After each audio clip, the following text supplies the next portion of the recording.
Salam müəllimlər, hər vaxtınız xeyir olsun. Hər birinizi salamlayıram. Mən Cahan Hüseynova. Bugün sizinlə 15 aprel tarixində Təhsil İnstitutunun təşkil etdiyi qiymətləndirmə suallarının izahını paylaşacağım. Sual 1. Tərbiyəçi müəllim 4-5 yaş qrupu ilə açıq havada hərəkətli oyun keçirir. Oyun zamanı iki uşaq tullanarkən yıxılmaqdan qorxur və oyundan uzaqlaşmaq istəyir. Tərbiyəçi müəllim həm təhlükəsizliyi təmin etmək, həm də uşaqların özünə inamını qorumaq üçün verəcəyi doğru qərar hansıdır? Qeyd edək ki, məsafə üzərindən tullanmaq hərəkəti yerinə yetirir və iki uşaq bu fəaliyyəti yerinə yetirməkdə qorxur, yıxılmaqdan qorxur. Təbii ki, məsafəni azaldıb, oyunu sadələşdirilmiş versiyada həmin iki uşağa təklif etmək ən universal, ən uyğun cavab olacaqdır. Təbii ki, cavabımız A bəndidir. Niyə digər variantlar deyil? Gəlin baxaq.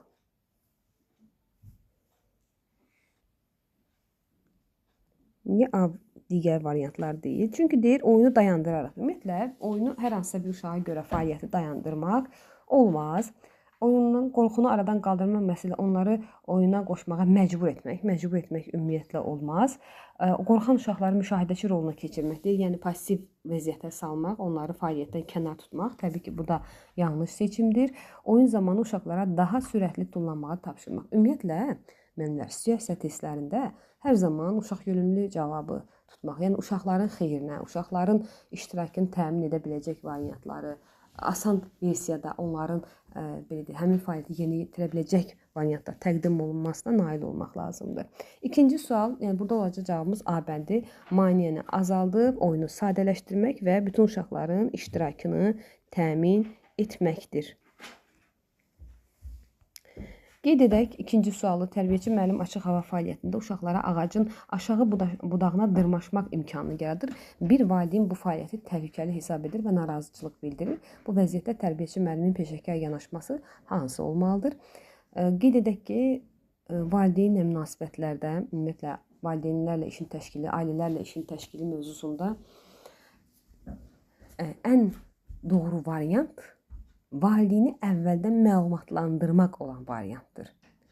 Hər hansısa bir valideynin etirazına görə fəaliyyəti ləğv etmək, dayandırmaq, onun və yaxud da fikrinin nəzərə almamaq və yaxud da narazıçılıq edən valideynin uşağını kənar tutub digər uşaqlarla işi davam etdirmək və yaxud da hər hansısa bir valideynə bu işin təhlükəsiz olduğunu, uşaqlara lazımlı olduğunu sübut etməyə çalışmaq heç vaxt doğru yanaşma deyil. Ən doğru yanaşma biz təhlükəsizlik tədbirlərini əvvəldən görüb, risklərin idarə olunması barədə valideynləri əvvəldən məlumatlandırıb, həmin fəaliyyəti təşkil etməkdir. Bura ekskursiyalar, gəzintilərin təşkili, qrup otağında müxtəlif xüsusi fəaliyyətlərin təşkili. Bura qayçı ilə iş ola bilər, bura qumla oyunlar ola bilər ki, valideynlər bir çox zamanlarda belə vəziyyətlərə etiraz bildirirlər. Gigiyenik tədbirlər, təhlükəsizlik tədbirləri nəzərindən. Ona görə də belə hallarda biz təhlükəsizlik tədbirlərini əvvəldən görməliyik, riskli vəziyyətləri aradan qaldırmalı və valideynləri əvvəldən məlumatlandırmalıyıq. Üçüncü sualımıza baxaq. Olacaq burada ikinci sualda C bəndimiz. Davam edirik üçüncü sualla. Tərbiyəçi müəllim meyvələr mövzusunu planlaşdırarkən uşaqlara meyvələrin rəsmlərini çəkdirir, sayma tapşırığı verir, meyvələrin dadı haqqında onları danışdırır. Bu planlaşdırma nümunəsi verilənlərdən hansını əks etdirir? Deməli, meyvələr mövzusunu planlaşdırarkən uşaqlara meyvələrin rəsmlərini çəkdirir. Meyvələr mövzusu idraki inkişaf sahəsi ilə bağlı olan bir mövzudur. 2-1 canlı və cansız aləmin obyektlərini uşaqlara tanıdırıq. Baxır hansı yaş qrupudur və onların rəsmini çəkdirmək isə estetik yaradıcı inkişaf sahəsinə istinad edir və burada biz nə edirik? İnteqrasiya edirik, yəni əlaqələndiririk mövzunu digər inkişaf sahələri ilə əlaqələndiririk. Xronoloji ardıcıllıq deyil. Niyə xronoloji ardıcıllıq deyil? Ona görə ki, xronoloji ardıcıllıqda planlaşdırma edərkən tarixi günləri, mövsümü, eyni zamanda xüsusi günlərin tarix baxımından uyğunluğunu nəzərdə tutur. Sosial-emosional inkişaf sahəsi daxilində inteqrasiya niyə deyil? Çünki söhbət idraki inkişaf sahəsindən və estetik yaradıcı inkişaf sahəsindən gedir. Yəni 2-1 və 3-1 əsas standartlarından.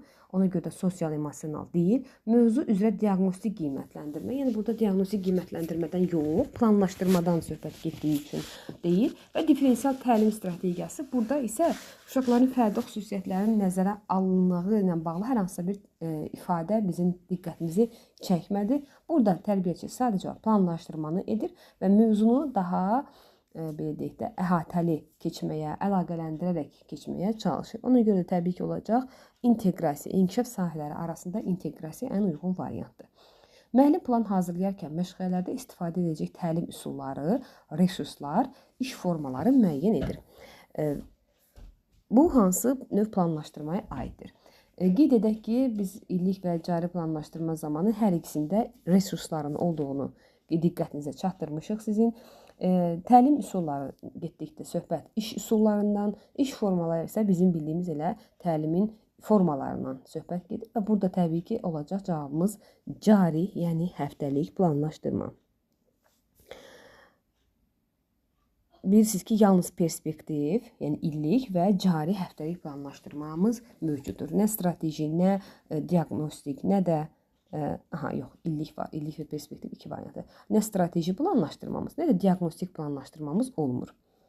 Digər testdə keçdik 5-ci sualımız. Tərbiyəçi müəllim portfolyoda uşağın fəaliyyəti ilə bağlı onun ən yaxşı işlərini deyil, hər hansı bir mövzu və ya fəaliyyətlə bağlı bütün iş nümunələrini saxlayır.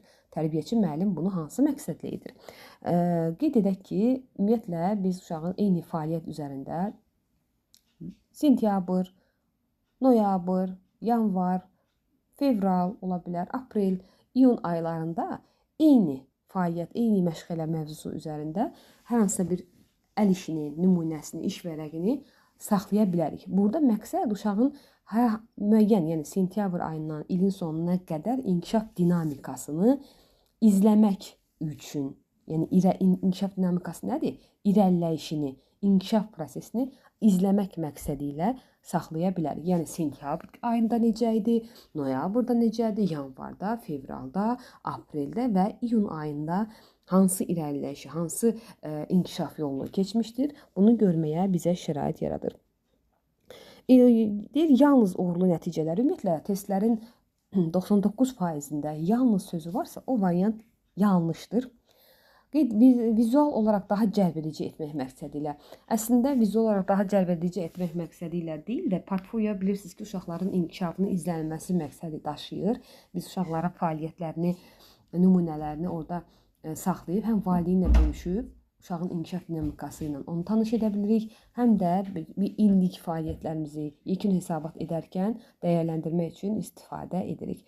Müqayisə aparmaq məqsədilə, ümumiyyətlə uşaqları müqayisə etmir, yalnız uşağın özünün əvvəlki göstəricilərinə müqayisə edirik. Ümumiyyətlə uşaqlar arasında müqayisə, uşaqlar arasında rəqabət sözləri testdə hər zaman yanlışdır. Keçirilən fəaliyyətləri valideynlərə bildirmək məqsədilə. Xeyr, əslində portfolyo valideynlərə özümüzü sübut etmək üçün deyil də, uşağının inkişafını tanıması üçün, görməsi üçün bəli. Amma məqsəd valideynlərə nəyisə sübut etmək, nəyisə göstərmək deyil. Məqsəd uşağın irəliləyişini izləmək, inkişaf prosesini izləməkdən ibarətdir. 6-cı sual. Tərbiyəçi müəllim açıq havada uşaqlara daşları say və qruplaşdır fəaliyyəti təşkil edir. Uşaqlardan müxtəlif ölçülü daşları saymaq və ölçüsünə görə qruplaşdırmaq tələb olunur. Bəzi uşaqlar daşları toplamaqla kifayətlənir, amma qruplaşdıra bilmir. Tərbiyəçi bu fəaliyyət, bu zaman hansı doğru yanaşmanı göstərməlidir. Deməli, fəaliyyətdə 2 mərhələli fəaliyyət vermişəm uşaqlar üçün. Deməli, uşaqlar üçün 2 mərhələli, 2 etaplı bir fəaliyyət təşkil etmişəm və uşaqların bir qismi həm toplayıb, həm də qruplaşdıra bilmir ölçülərinə görə. Bu zaman deyir, tərbiyəçinin yanaşması hansı olmalıdır? Burada təbii ki, uşaq yönümlü və diferensial yanaşmadan söhbət gedir. Biz uşaqların potensiallarına uyğun, yəni əvvəlcə tapşırığın bir hissəsinə əvvəlcə toplayırıq, sonra qruplaşdırırıq. Yəni həm toplayıb, həm quraşdırma eyni anda olanda bu uşaqlar üçün həm yorucu ola bilər, həm də onları üçün çətin ola bilər. Bu zaman biz tapşırığı 2 hissəyə bölüb, əvvəlcə deməli, birinci hissəni toplamağı, daha sonra isə qruplaşdırmağı təşkil edə bilərik. A variantı deyir, daşlarla sərbəst oynamağa icazə vermək. Əslində fəaliyyət məqsədi daşları sayıb və qruplaşdırmaqdırsa, sərbəst fəaliyyət verəcəyik. Amma gəzintinin, yəni söhbət açıq havada gəzintidən gedirsə söhbət, sonda veririk. Amma hazırki fəaliyyətin məqsədi o deyil. Daşlardan istifadəni dayandıraraq başqa fəaliyyətə keçmək, xeyr, bu da yanlış yanaşmadır. Çünki tərbiyəçinin planlaşdırması fəaliyyəti o qədər də çətin deyil. Riyazi tapşırığı yalnız bacaran uşaqlarla. Burada yenə fikir verin, deyir ki, yalnız bacaran uşaqlarla. Yalnız sözü varsa o variant zaten yəni doğru deyil. Fəaliyyəti yalnız müşahidə xarakterli edir. Yəni kimsə etsin, digər uşaqlar baxsın da, bu da yanlış cavabdır. Ümumiyyətlə yalnız sözü olan variantlar testlərdə, yenə də qeyd edirəm, 99% yanlış olur. Yalnız bir neçə məqam var ki, yalnız sözü orada baxın. Gəlin sizə belə bir açar məqamda deyim ki, yalnız sözü əgər işimizi məhdudlaşdırırsa, çərçivəyə salırsa, o yanlış variantdır. Və təbii ki, burada olacaq cavabımız Y bəndi, birinci hissənin, sonra isə ikinci hissəyə diqqəti yönəltmək olacaq. Digər variantlarda qeyd elədik, 2 variant yalnız sözünə getdi, bir variant uşağı fəaliyyəti dayandıraraq başqa fəaliyyətə keçməyi, bir də isə fəaliyyəti sonlandırıb sərbəst oynamağa icazə verir. Yəni bunların hamısı fəaliyyəti yarımçıq qoymaq olduğu üçün biz o variantları seçmirik. 7. Tərbiyəçi müəllim açıq hava oyunları zamanı uşaqların nitqini inkişaf etdirmək məqsədi ilə müxtəlif suallar verir. Aşağıdakı suallardan hansı daha məqsədə uyğundur? Uşağın nitqini inkişaf etdirmək üçün xatırlayırsınızmı, müzakirə iş üsulunda biz açıq suallardan istifadə edirdik ki, uşaqlar bəli, xeyr, hə, yox, qısa cavablı suallarla yox, açıq suallarla müraciət edirdik ki, onlar fikirlərini ifadə etsinlər və bu zaman onların nitqi inkişaf etsin. Gəlin baxaq görüm, bunlardan hansılar açıq sualdır. Səncə bu yarpağın rəngi niyə dəyişib? Açıq sualdırmı? Təbii ki. Bir saniyə, təbii ki. Bəs bu nədir sualı? Açıq sualdırmı? Xeyr. Çünki bu nədir? Yarpaq. Bu nədir? Daş. Qısa konkret bir cavabı var. Bəs bu yarpaq niyə digər yarpaqlardan fərqlənir? Açıq sualdırmı? Bəli, çünki uşaq fikrini ifadə etməlidir. Yarpağı yerdən götürə bilərsənmi? Hə, ya da yox. Bəli, ya da xeyr. Təbii ki, qapalı sualdır. Bu yarpağı haradan tapdın? O və necə təsvir edərdin? Yəni yarpağın rəngini, əlamətlərini uşaqdan soruşur. Təbii ki, olacaq cavabımız sıralama yoxdur. 1, 3, 5. 1, 3, 5 B bəndində. Açıq suallar. Uşağın nitqini inkişaf etdirmək üçün biz onlara açıq suallarla müraciət edirik. 8-ci sual. Aşağıdakılardan hansı fəaliyyətlər arası keçidlərin səmərəli təşkili üçün istifadə olunan üsullardan biridir? Qeyd edim ki, keçidlər anlayışı, keçid nədir? Bir fəaliyyət bitir, digərinə başlayırsan. Məsəl üçün, oyun bitir, məşğələ başlayır. Məşğələ bitir, oyun fəaliyyəti başlayır. Gəzinti bitir, qrup otağına qaydırıq və yaxud da asudə vaxtın təşkilində, yəni xalça üzərində oyunumuz bitir, uşaqlar məşğələyə keçid etməlidirlər. Musiqi otağına getməliyik, qrupa qayıtmalıyıq, oyuncaqları yığışdırmalıyıq, yemək vaxtıdır. Bax, bu keçidlər deməkdir. Yəni, bir fəaliyyətdən digər fəaliyyətə keçid. Bilirsiniz ki, uşaqlara dərhal yeni fəaliyyətə başlamaq xoş deyil. Yəni, xəbərdarlıq etmədən birdən-birə. Uşaqlar tez yığışdırın, yemək vaxtıdır. Bu onların xoşuna gəlmir. Yüksək səslə istiqamət vermək, keçidləri plansız təşkil etmək. Ümumiyyətlə, keçidlər mütləq şəkildə planlı olmalı, uşaqlara vaxtaşırı xatırladılmalı. Məsəl üçün, düzdür, uşaqlar dəqiqəni bilməsələr də, tərbiyəçi müəllim uşaqlara xatırladır. Uşaqlar, az bir vaxt qalıb, az 10 dəqiqədən sonra biz yemək vaxtına keçirik. Ona görə də oyuncaqları yığışdıraq. İndi uşaqlar kitabları qoyaq, indi yemək vaxtıdır. Yəni, qısa xatırlatmalar, bir əl çalmaq, bir səs ola bilər, bir şəkil ola bilər, bir musiqi, bir zəng siqnalları ilə uşaqların, deyək də, siqnallardan istifadə edərək onları hansısa bir fəaliyyətin sonunun yaxınlaşdığını və növbəti fəaliyyətin artıq fəaliyyətə başlamağımıza az qaldığını çatdırırıq. Ümumiyyətlə, uşaqlar bağçada müəyyən bir neçə aydan sonra gün rejiminə uyğunlaşırlar. Onlar artıq hansı fəaliyyətdən sonra hansı fəaliyyətin gələcəyini, musiqiyə gedərkən, musiqi zalına gedərkən hansı belə deyək də prosedurlarla gedəcəklərini, yeməkdən əvvəl əl yumaq lazımdır. Bu məşğələdən sonra hansı məşğələ gəlir? Alma saatından sonra, yəni meyvə saatından sonra həyətə gəzintiyə çıxacağımızı, gəzintidən qayıtdıqdan sonra yemək yeyib yuxu saatının olacağını artıq onlar bilirlər.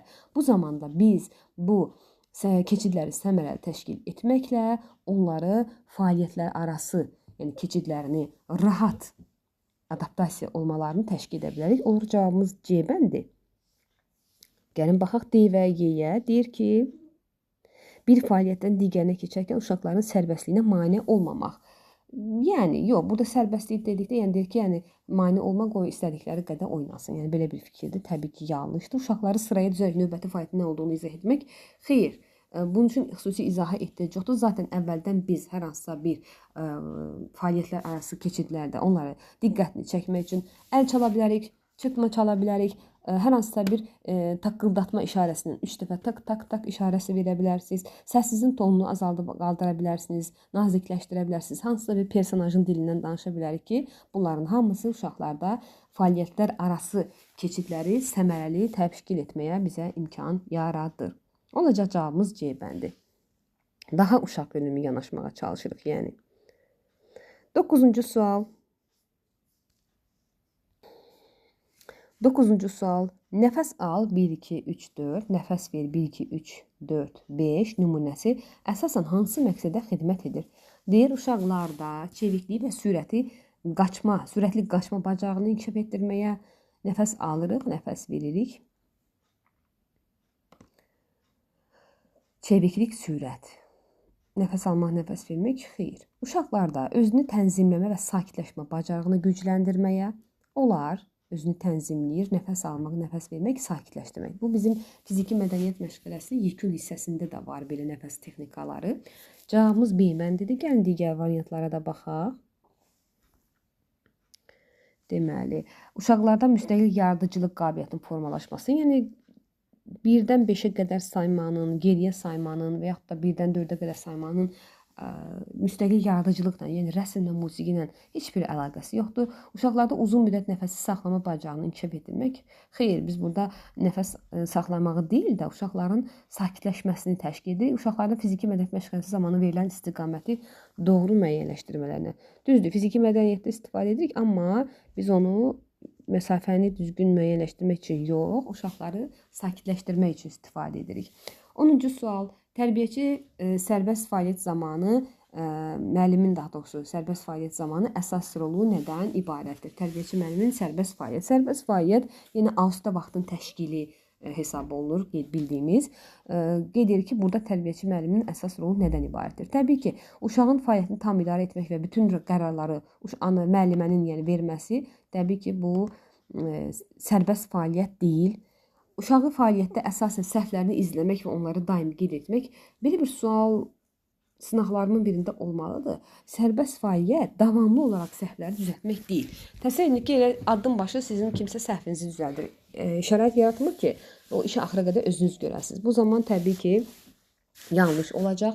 Uşağı müşahidə etmək, təhlükəsizliyini qorumaq və fəaliyyətləri suallarla dəstəkləmək. Yəni, biz müşahidə edirik. Ümumiyyətlə, biz uşaqları hər fəaliyyətdə müşahidə edirik. Təhlükəsizliyini təmin etmək üçün yəni, nəzarətimiz onların üzərində olur və fəaliyyəti, məsəl üçün, uşaq hər hansısa bir oyunla, hər hansısa bir kublarla, hər hansısa bir gənciklərlə oyunlar təşkil edirsə, biz onlara maraqlı, yəni ona axı müşahidə edirik. Biz onun həm də, belə deyək də, gündəlik və yaxud da dövr müşahidəsində keçirmiş ola bilərik. Bu zaman biz onların yəni bunu hansı məqsəddə etdiyini bilmək üçün biz onlara müəyyən suallarla müraciət edə bilərik. Yalnız bu qədər. Amma başqa bir müdaxilə sərbəst fəaliyyət zamanı qəbul edilmir. Fəaliyyət zamanı uşağa nəzarət etmədən onu sərbəst bırakır. Yəni ümumiyyətlə müəllimənin neçə gözü varsa, o qədər gözü ilə də elə uşaqlara baxmalıdır. Təhlükəsizliyi təmin etmək üçün uşaqları ancaq oturaq fəaliyyətə yönəltmək, bu da yanlışdır. Daim oturaq fəaliyyət də sərbəst fəaliyyət hesab olunmur. Biraz avtoritar rejim olur. Uşaq durub gəzə bilər, güşədən istədiyi materialı götürə bilər. Bu, yəni arzu olunandır. 11-ci sual. Tərbiyəçi müəllim sərbəst oyun zamanı uşaqları müşahidə edir. Bir müddət sonra fəaliyyət dəyişməli və uşaqlar masa arxasında rəsm tapşırığına keçid etməlidirlər. Lakin bir neçə uşaq oyunu dayandırmaq istəmir, biri narahat olur, digərləri isə oyuncaqları toplamaqdan imtina edir. Bu vəziyyətdə müəllimin uyğun addımı hansıdır? Aha, yenə də keçidlərlə bağlı sualdır. Qeyd edilir ki, sərbəst oyundan sonra uşaqlar deməli rəsmə keçmək. Təsəvvür edin ki, iki məşğələ arasında 10 dəqiqəlik fasilədə uşaqlar oyuncaqlarla oynayırlar və biz artıq rəsm tapşırığına, rəsm məşğələsinə keçid eləməliyik. Uşaqlar da oyuncağı qoymaq istəmir, narahat olur, hətta oyuncağı toplamaqdan imtina edir. Və təbii ki, tərbiyəçinin deyir, doğru yanaşması, uyğun addımı hansı olmalıdır? Dərhal dayandırmaq, uşaqlardan oyuncaqları yerinə qoyaraq yeni fəaliyyətə keçmələrini tələb etmək. Yəni, bu təbii ki, uyğun variant deyil. Biz qeyd elədik, axı dərhal xəbərdarlıqsız, siqnalsız, əl çalmaqsız olmaz. 2. Oyuncaqları tərbiyəçi müəllim özü yığışdırmalı. Ümumiyyətlə yox. Uşaqların oyuncaqların özünün yığışdırması onların sadə əmək bacarıqlarının formalaşmasına şərait yaradır. Biz uşaqlarla oyuncaqları birlikdə yığışdırmalıyıq. Keçid siqnalı vermək, uşaqlara qısa vaxt xəbərdarlıq edib, oyunu tamamlayıb, növbəti fəaliyyətə yönləndirmək. Bunu bayaq da qeyd elədik. Səs, zınqrov, zəng, əl çalmaq, müəllimənin səsi bizə keçidlər arası siqnalı verməyə şərait yaradan bir vasitədir. Müəllimənin səsi, sözü ümumiyyətlə onun əsas pedaqoji vasitəsidir. Rəsm fəaliyyətini ləğv edib onların arzusunu, deyir ki, məşğələni ləğv eləmək fəaliyyəti və elə onları oyun oynamalarını davam etməsinə şərait yaratmaq təbii ki, yanlışdır. Gün rejimimiz əsla və əsla pozulmamalıdır. İstisna hallar var təbii ki, amma uşaqların istəklərinə görə yox. Rəsm fəaliyyətinə qoşulmaq istəməyən uşaqları dairəyə tapşıraraq yalnız digər uşaqları fəaliyyətə cəlb etmək təbii ki, bu da yanlış variantdır. Yəni pedaqoji olaraq doğru ifadə hesab olunmur. Oldu hansı? Keçid siqnalı vermək, uşaqlara qısa vaxt xəbərdarlığı etmək və oyunu tamamlayıb uşaqları növbəti fəaliyyətə yönləndirmək. Qeyd edim ki, əgər hələ də siz bu testi işləməmisinizsə, ekranda gördüyünüz 077 327 78 63 nömrəli deməli WhatsApp nömrəmizə yazaraq testin PDF formasını əldə edib işləyə bilərsiniz. Növbəti sualımız 12-ci sual. 1-2 yaşlı uşaqlar üçün hansı fəaliyyət daha uyğun hesab olunur? Söhbət birinci körpələr qrupundan gedir. Komanda yarışları bilirsiniz ki, birinci körpələr üçün deyil.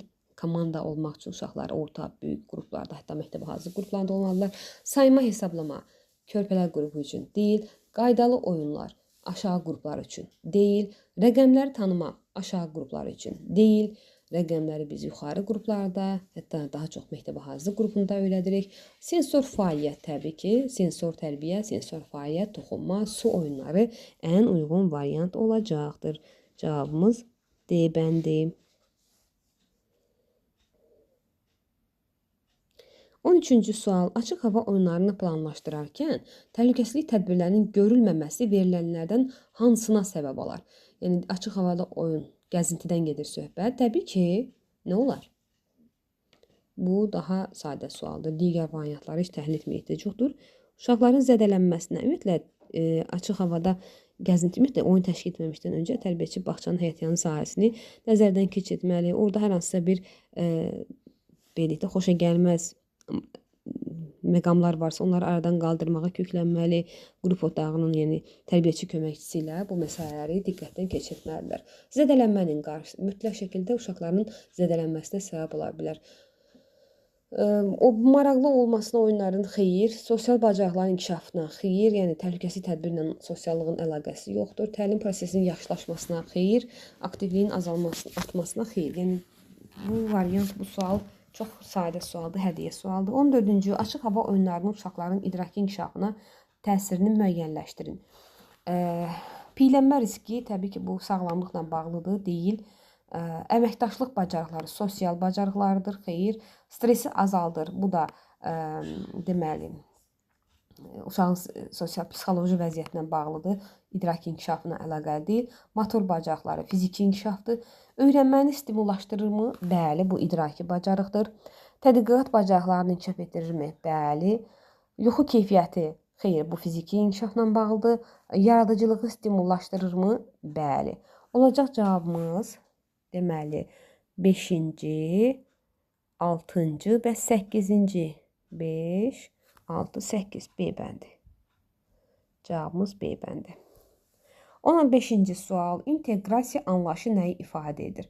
Mövzuların ayrı-ayrı öyrədilməsi. Xeyr, ümumiyyətlə inteqrasiya məndən əlaqələndirmədir.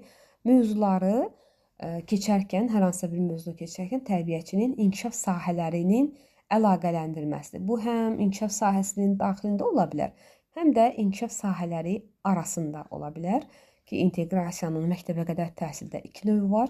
Bu haqda mənim ödənişli şəkildə dərs izahım var, oradan faydalana bilərsiniz.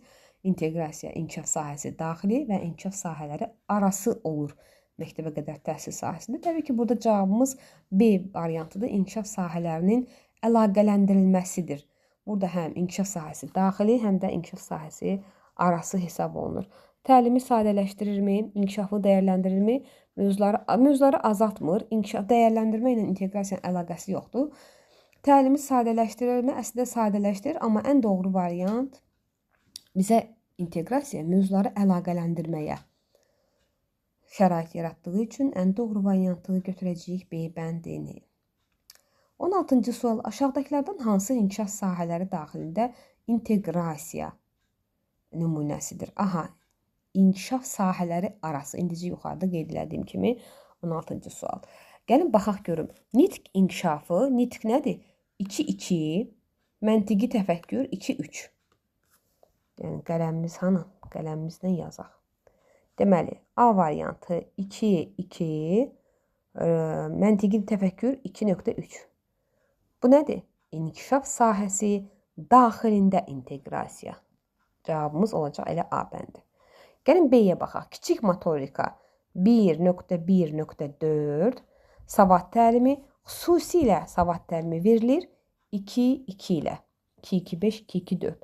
İnkişaf sahəsi daxilindədirmi? Xeyr, arasıdır. Çünki bu fiziki inkişaf, bu isə idraki inkişaf sahəsidir. Getdi variantımız. Daha sonra keçdik digər variantlara. Deməli, sosial və nitq inkişafı bacarıqları, sosial-emosional inkişaf sahəsi, yəni 4 nöqtə, qələmimiz hanı? 4 nöqtə, tam qeyd olmayıb, sosial. Yaxşı, sosial olsun, elə 4-cü inkişaf sahəmiz və nitq bacarıqları. 2-2-dir nitq bacarıqları. Ümumiyyətlə, müəllimlər, nitq varsa idrakdır.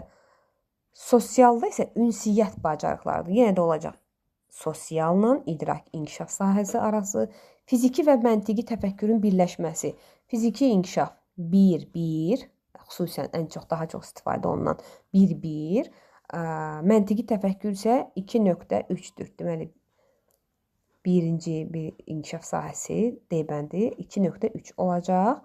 Yenə də inkişaf sahələri arası. Sonuncu variant estetik, yəni 3-cü inkişaf sahəsi, çünki konkret deyilmir, və riyazi. Riyazi bacarıq isə idrakdadır. Yenə də olacaq inkişaf sahələri arası. Bizə nə lazım idi? İnkişaf sahəsi daxilində. Olacaq cavabımız A bəndi. 17-ci sualdan davam edirik. Uşağın sağlamlığı yaxşıdır kimi məyar nümunələri niyə yanlış hesab olunur? Smart texnikası, smart abreviaturası haqqında yəqin ki, azdan çoxdan məlumatlı olarsınız. Smart təlim meyarının, yəni təlim nəticəsinin spesifik olmasını, yəni ölçülə bilən olmasını təmin edir. Ümumiyyətlə, meyar, daha doğrusu o məqsədə aiddir əslində. Amma həm də bizim qiymətləndirmə meyarlarımız konkret olmalıdır, ölçülə bilən olmalıdır. Biz məqsədlər qeyd edərkən, məşğələnin məqsədləri, necə ki onu spesifik yazırıq, yəni konkret, ölçülə bilən. Axı biz məşğələnin sonunda uşaqların qiymətləndirmə, həyata keçirir qiymətləndirməsi. Eləcə də meyarlar, yəni qiymətləndirmə meyarları mütləq şəkildə ölçülə bilən olmalıdır. Və uşağın sağlamlığı yaxşıdır deyəndə biz onu yerinə yetirirmi, yetirmir kimi sualına cavab verə bilmədiyi üçün biz onu hesab edirik ölçülə bilməyən meyar. Aydındırmı? Mütləq şəkildə meyarlar uşaqların fəaliyyətini yerinə getirə bilmədiyini müəyyənləşdirən formada olmalıdır. İnklusiv təhsil olduğu üçün təbii ki, deyil, şəxsi informasiya olduğu üçün deyil, Sağlamlıq haqqında məlumat olduğu üçün deyil, tibbi anlayış olduğu üçün deyil. Olacaq bizim qiymət ölçülə bilən meyar olduğu üçün variantını doğru götürəcəyik. Ölçülə bilməyən daha doğrusu meyar. Çünki yaxşıdır. Yəni yerinə yetirir, yerinə yetirmir sualına, meyarına cavab vermir bizim bu B variant. Daha doğrusu sualımızın şərtindəki uşağın sağlamlığı yaxşıdır ifadəsi. Tərbiyəçi müəllim fəaliyyətlər arası keçid zamanı indi oyunu bitiririk. Çünki maraqlı və yeni fəaliyyət başlayacaq deyir. Bu yanaşma hansına uyğun gəlir? Yenə də keçidlərlə bağlı sualdır. İndi oyunu bitirdik. Çünki maraqlı və yeni. Təbii ki, maraqlı və yeni fəaliyyət dedikdə biz onları motivasiya edirik. Cavabımız Y bəndidir. 19. Tərbiyəçi müəllim valideynlərlə əməkdaşlıqda yalnız məlumat verir, amma onları prosesə cəlb etmir. Bu sual biraz müəllimlər arasında çox müzakirəyə səbəb olmuşdu. Çünki müəllimələr 2-3 hissəyə bölünür. Bir hissə A-nı, bir hissə D-ni, bir hissə Y-ni doğru cavab kimi düşünürlər. A-nı ümumiyyətlə müzakirə etmirəm. Çünki ünsiyyət çatışmazlığı o zaman olar ki, ünsiyyət yoxdur. Amma burada isə valideynə məlumat verirəm, amma onun prosesə cəlb etmirəm. Bu zaman deyir hansı, nəyə gətirib çıxarar? Təbii ki, valideynlərin iştirakının zəifliyinə. Niyə görə valideynin iştirakının zəifliyinə? Çünki belə deyək də, tərbiyəçi müəllim valideynlərlə münasibəti yalnız bir tərəfli. Yəni ancaq informasiya ötürmək üçün istifadə edir. Fikir verin, məlumat verirəm. Məlumat nə deməkdir? Uşaq haqqında informasiya ötürürəm. Məsəl üçün uşağın fəaliyyətləri yaxşı yerinə yetirir, davranışı haqqında məlumat verirəm. Oyun zamanı yoldaşlarına münasibəti haqqında davamlı olaraq məlumat verirəm. Amma valideynə belə deyək də, sual fikirlərinə əhəmiyyət vermirəm, onun təkliflərini dinləmirəm və valideyn özünü bu prosesin, yəni belə deyək də, valideyn müəllim belə deyək, münasibətlərinin bir parçası hesab eləmir. Bir fikir bildirə bilmir, təkliflər edə bilmir, məsuliyyət bölüşdürülmür. Təlim-tərbiyə prosesində yalnız müəllimin öhdəliyinin olduğunu görür. Yəni belə deyək də, bir pay düşmür valideynin üzərinə və təbii ki, valideyn izləyici qismində qalır və təbii ki, bu zaman valideynin iştirakı minimuma enir və zəifləyir. Burada cavabımızı deyə götürürük. Y variantını deyən müəllimlər də var. Əslində biz bunu müzakirə etmişdik. Y variantında deyir ki, valideynlərin rəyləri anlamaqda çətinlik çəkmələrini. Baxın, əgər desəydi ki, valideynə portfolyo təqdim olunur, meyarları göstərir müəllim, amma onların suallarını cavablandırmır, o zaman olardı. Ya da iclaslarda ola bilərdi, ya da fərdi görüşlərdə ola bilərdi. Amma burada sanki bəlkə də sualın şərtdə başqa bir cümlə ifadə olsaydı, yeni götürmək olardı. Amma burada deməli, münasibət bir tərəflidir. Məlumat var, amma valideynin iştirakı yoxdur. Ona görə də biz bu variantda D-ni 19-cu sualda D variantını doğru cavab kimi götürdük. 20-ci sual. Valideynlə tərbiyəçi müəllim arasında bir müddətdir ki, fikir ayrılığı davam edir və razılıq əldə olunmur.